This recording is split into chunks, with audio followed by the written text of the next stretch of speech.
RPGs are one of the genres I find myself the most mixed on. I'm not even gonna say I like a lot of RPGs but don't like a lot of others. It's more like each one I play feels like this gnarled mix of fun worlds and characters and tedious design and irritating spots of monotony. I'm not gonna say the thing every YouTuber has said before and say I'm not an RPG guy, but RPGs feel like they have gameplay elements that don't really gel with my playstyle, despite me enjoying them in a lot of other ways. Feels like I'm eating a burger that has perfectly fine meat and cheese, but like three other ingredients I hate. I'll order it if I really feel like experiencing something new or whatever, but odds are I probably won't finish it.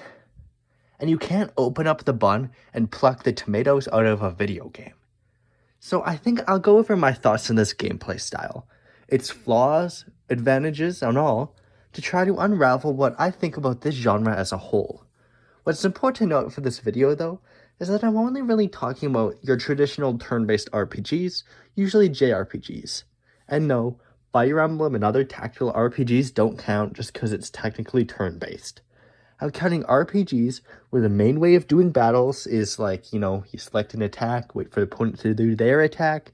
Think Final Fantasy, Pokemon, Dragon Quest, Persona, and not really series like Xenoblade Chronicles, Tales of, Fire Emblem, Dark Souls. Reason is that, well, RPGs are a very complicated thing for me to talk about in a general manner like this, and so I should probably narrow it down a bit.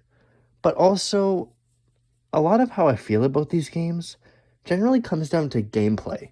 And it might not really apply to RPGs that deviate from the original turn-based nature of Dragon Quest and stuff.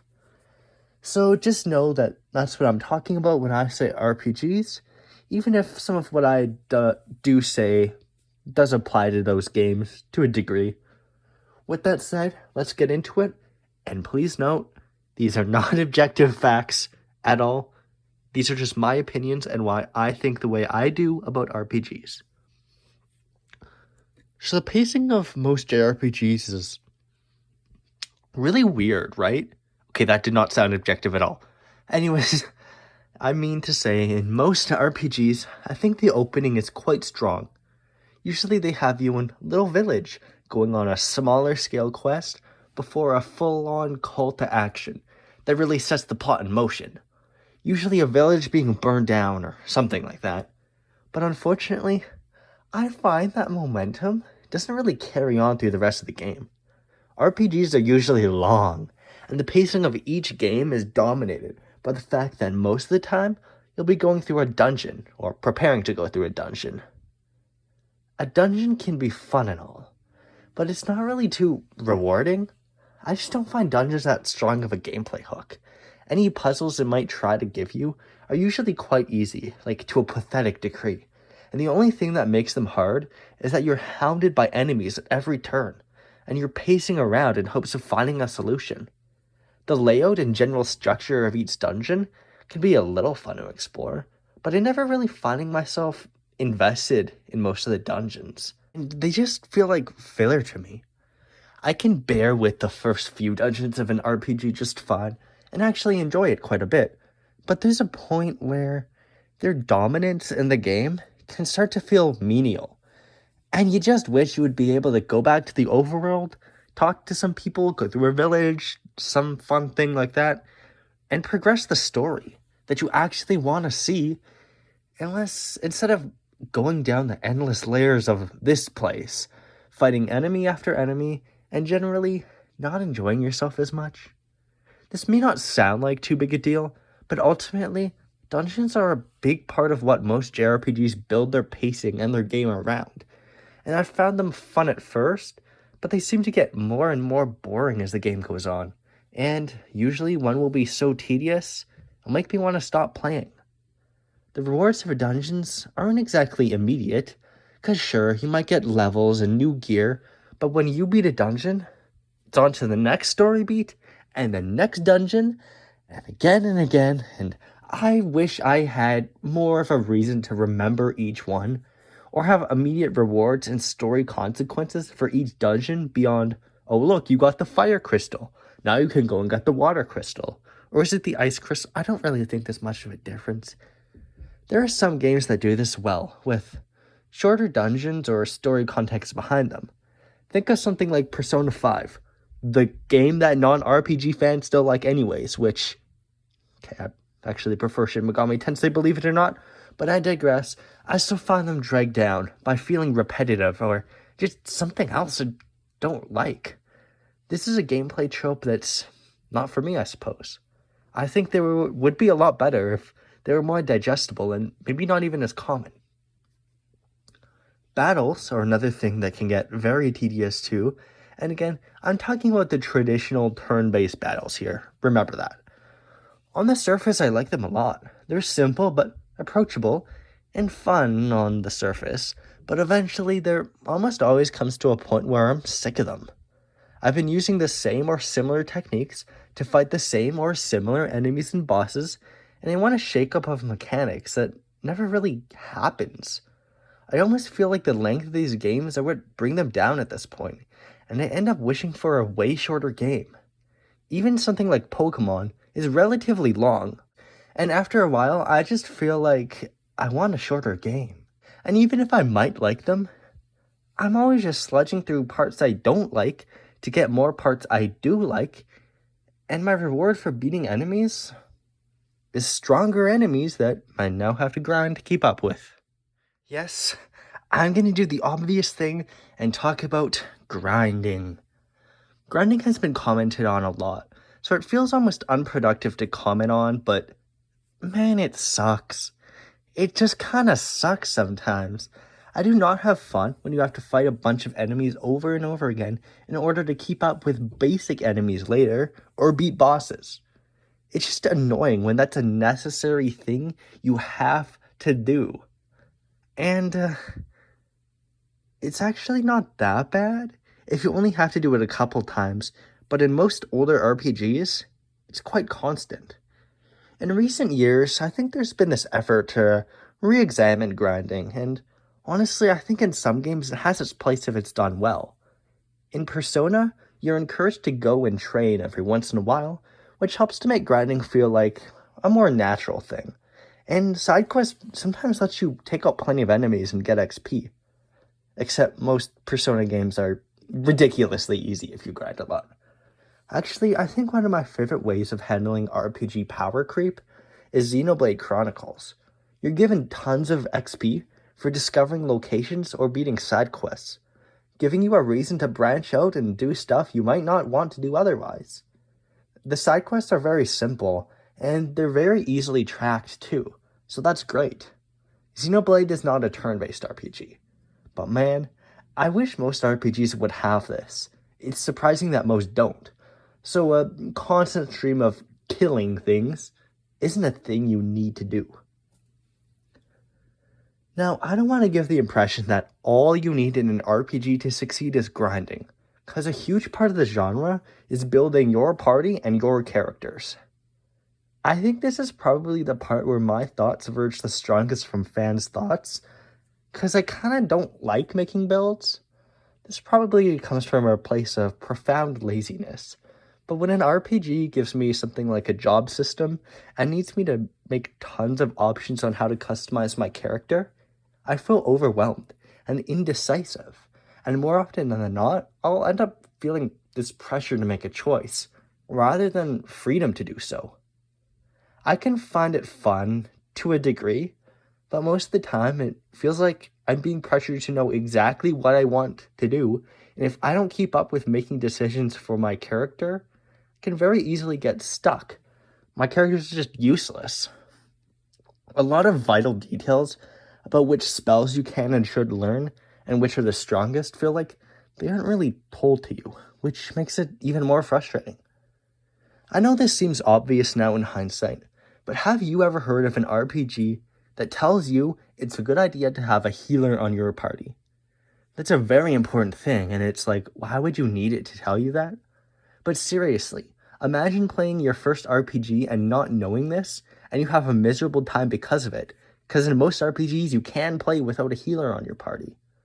It's unfair, because this wasn't communicated to you. Now, you might tell me the point of this is to figure it out through gameplay. You see what sticks and what doesn't. Yes, that's largely what seems to be the intent, but I find that tedious. And worst of all, it kills my immersion. It doesn't feel self-reflective most of the time. It feels like trial and error.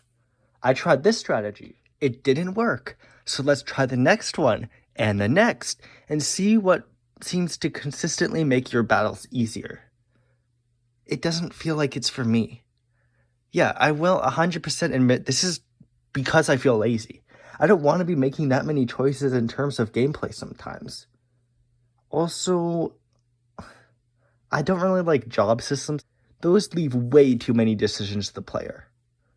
Some choices are great, to be clear, but I need a limit sometimes. This game isn't an RPG, but I played a game called Scoutfold Into the Fray, and in that game, when you start a save file, it asks you, do you want to play with the ability to customize your stats, or do you want level ups to be automatically assigned? I was surprised by this, and it made me realize, I don't care, I don't want to play this game is a valid option in an RPG, and ironically, by giving you so many choices, they've been depriving you of a pretty obvious one. I wish more games would give you a similar option to that, and I think it was a genuinely brilliant idea. I've been ragging on RPGs a lot, but there are advantages as well, for sure. I think there's some really, really good stuff in the genre, and there's a reason I've played so many of them, despite knowing I might not like other parts. The most obvious of which is a really interesting story and world.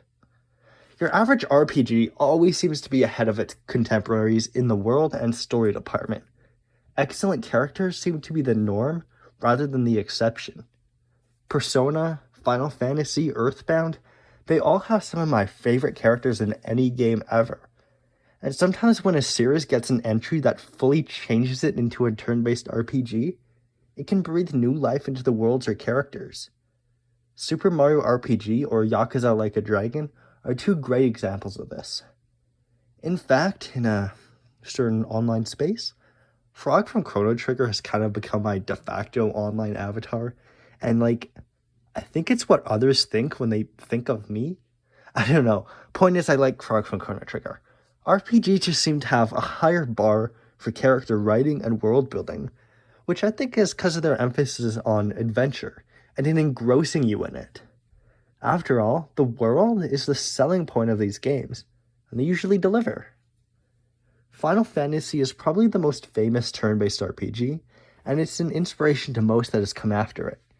Even in its early years, it was experimenting like crazy with the story and world, juggling plot lines, creating compelling villains, and just batshit insane stuff like time travel that was in the first game. The first game! In fact, around the time of the PS1 era, although hints of this phenomenon did exist before, I think there came to be this movement to make RPGs that harken back to the simpler, classic days. Final Fantasy IX is a great example of this, and in the modern day, stuff like Bravely Default or Sea of Stars fill that niche. But one huge series that's always felt like it stays true to its roots is Dragon Quest. It always feels like a nice, quaint, fun journey, while its rivals that stopped really being a rival when the two companies merged. Final Fantasy has plotlines about subconsciously taking on someone's identity and achievements when you can't handle the stress of failure and shit. But even then, those simple RPGs still have really good and fun plots. Dragon Quest feels interesting story-wise, despite the stories being so simple, and Final Fantasy IX is about existentialism while deliberately feeling like the series' older titles. Actually, at times Dragon Quest can kind of feel weird tonally, because it feels like wholesome family adventure until your dad dies and you become a slave for 10 years. That's an actual thing in Dragon Quest V. The point is, RPGs generally have me absolutely hooked on their stories and grand worlds, and they make me feel excited to see how the story will progress. Not only do RPGs have great characters and worlds, it feels like the story connects to the gameplay quite well. You're on a journey with these party members, and it makes me feel connected to them when they directly affect your gameplay. If any RPG were to ever do what's never been done before and maybe, hypothetically, kill a party member, well, you would feel that in their absence for the rest of the game, because the gameplay and story work in tandem here. They literally can't be in your party anymore. Given that stories tend to be long in these games, they can also take you through a lot of different locales, and they get the chance to introduce lots of societies and subplots, which makes worlds feel expansive and fleshed out, which makes me want to see more. Plus, RPGs have consistently amazing music too. Like, really good music. Like, really, really good music. To me, good game music should strike a balance between sounding nice and being atmospheric, engrossing you in your locations that you're in. It's more nuanced than that, because some games don't really need atmosphere, and some can lean into it way, way more than others, but it's a good general rule to follow. And RPGs follow it to a T. Battle themes can be super hype, while stuff like cave or forest themes can make you feel these places to your bones. It's a way bigger topic than I have the time for, but RPGs absolutely have some of the most innovative music in the genre. Whether it's orchestra, high art feel of Dragon Quest and Final Fantasy, or the underrated gems of Grandia or Wild Arms. This super cool thing I love feels like the status quo of the genre. I mentioned before that most of the time, the self-reflective nature of the genre doesn't really gel with me, and battles can be frustrating.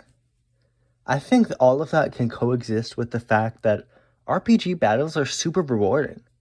In areas where enemies might be a little tough, it's possible to survive just by some skill and patience, and eventually you'll figure out the best way to defeat each enemy, and even level up enough so that they're no match for you. I want to be able to go to an early area and absolutely stomp every enemy, because it's fun and makes me feel like I've genuinely improved. A good RPG can be one of the most rewarding experiences in any game. I think a good example would be one of my favorite RPGs, Shin Megami Tensei 3. It's a famously difficult game, but it feels fair because of the Magatama system, and the fact that you can have tons of demons. It renders it easy and natural to switch up your style and party on the fly. In something like Yakuza Like a Dragon, you have to switch to one job at the Hello Workstation, then level up that job, see if it works, and if it doesn't work, switch it again, and level that up, and it's a bit more of a headache than it has to be. There were a lot of points in Shin Megami Tensei 3 that made me feel unstoppable. Maybe I'd just be dominating each enemy, or maybe a hyped up boss would fall very easily to me. Then a very Spanish skeletal roadblock arrives, and I switch up my strategy. It's this natural ebb and flow between a badass demon lord and the human you are. And not only is that satisfying, it plays directly into the gameplay, and you get that synergy. This example proves not every RPG will have those issues I talked about before, even if the majority do. Most of the time, this is how I end up experiencing turn-based RPGs. I'll get drawn in by the story, and after a few battles, the gameplay might seem interesting to me as well. I play for a bit, and the stream of dungeons and encounters then starts to get draining, and I'll reach a point I just can't beat no matter how hard I try. I might grind and it might work, but then if I move on, the same thing will happen again, and I start to weigh my options. Is the story really worth this? Most of the time I stop playing. Despite me knowing all this, I think there's still a reason I keep coming back to these games again and again. Because even if it ends with heartbreak, let's just say, RPGs are a genre with a huge influence in games in general, and some of their stories, themes, music, and gameplay decisions define the medium of video games. It'll 100% be worth the time I put into it. If there's an RPG I give up on, that doesn't mean I'll forget about it, because I'll still remember how fun it was, and the memories I have from it. I have a strange feeling this sounds like a metaphor for something else. I can assure you, I did not mean it that way. To end off this video on a high note, I want to go over my favorite RPGs that fit the category of what I'm talking about here, and what they did right. Chrono Trigger, Mother 3, and Undertale / Deltarune. Well, first off, I did not need to grind, like, at all for any of these games. Maybe a couple times for Chrono Trigger, that's it. And if you grind too much in Undertale, well, you're gonna have a... No, it's too obvious, I won't say it. They're also relatively short in terms of RPGs, which keeps them well-paced, and it feels like your reward for doing well, and beating the dungeons of the game is more story, not just more dungeons. The characters are well-defined and have good character arcs, even if Chrono Trigger has them mostly through side quests. These games allow for character customization, but by no means is it necessary for beating the games whatsoever. Plus, with Undertale and Deltarune, it barely even feels like a turn-based RPG since you can kinda avoid each damage. That's a topic for another video, though. Those 4, or technically 5 games, are pretty much perfect RPGs, and I love them all dearly. I wish more RPGs were like them. And, well, if you don't make it to the end of those games, you can miss out on some very emotionally poignant moments. If the genre's good aspects didn't do it before, the mere existence of amazing examples like those proves that trying out these games is worth it, despite their follies in my opinion. I feel very mixed on RPGs, but that doesn't mean I won't give them a shot every once in a while. Thank you so much for watching, and I'll see you later. Also, I called Shin Megami Tensei 3 easy, so you can't say this is a skill issue. Just thought I'd let you know.